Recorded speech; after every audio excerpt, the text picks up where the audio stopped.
Like most kids, this is my first instrument. I was always the best recorder player in my class. I used to humiliate my classmates with expert tonguing and my fast-paced learning. At a young age, I began to sing as well, but my mom kept telling me not to show off. Why she did it, I didn't know, but as it turned out, she was telling me for a reason. This little light of mine, I'm gonna let it shine. So before I arrived on planet Earth, my parents were here, of course. My father was a black Puerto Rican from Bed-Stuy, Brooklyn. He loved salsa, Biggie Smalls, blues, soul, gospel, reggae, really everything. My dad had great rhythm, but he couldn't sing a note. He was completely tone deaf. My mom, on the other hand, was from a family of classical singers. My grandmother was known by many people for her beautiful soprano. She often sang classical solos and for different community functions. My mom also loved the old songs of the American West and artists like Pete Seeger and bands like the Weavers. Don't worry about a thing.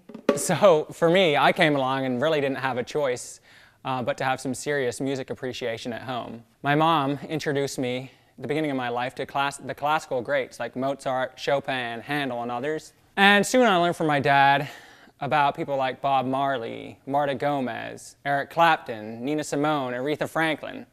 Usually Mom taught me the songs and Dad taught me the meaning behind the songs and the music and the genres and the poetry. My house had people who couldn't sing and people who could sing, but we all sang anyway. It really wasn't a big deal. We had fun.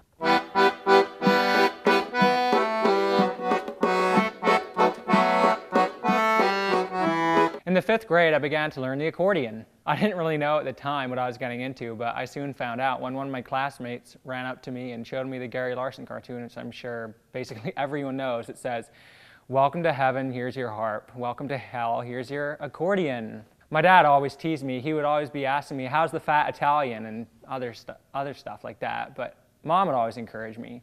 Oh, happy day.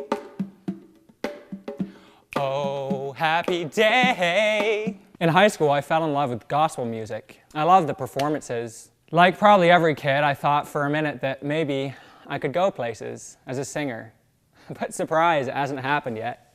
Recently, I've been developing a taste for South and West African music, for artists like Aaron Neville, Alex Boye, Whitney Houston, Hector Lavoe. Still, the best times are when I sing or play instruments with others. I want to make 4 points. Number 1, you don't need to be talented to sing or to make music. Number 2, don't sing to get famous, although it might be fun. Number 3, make music to uplift yourself and experience community with other people. Number 4, listening to music has its points, but there's no substitute for making your own.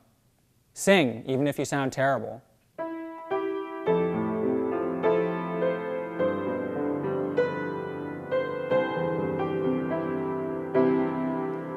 That's it.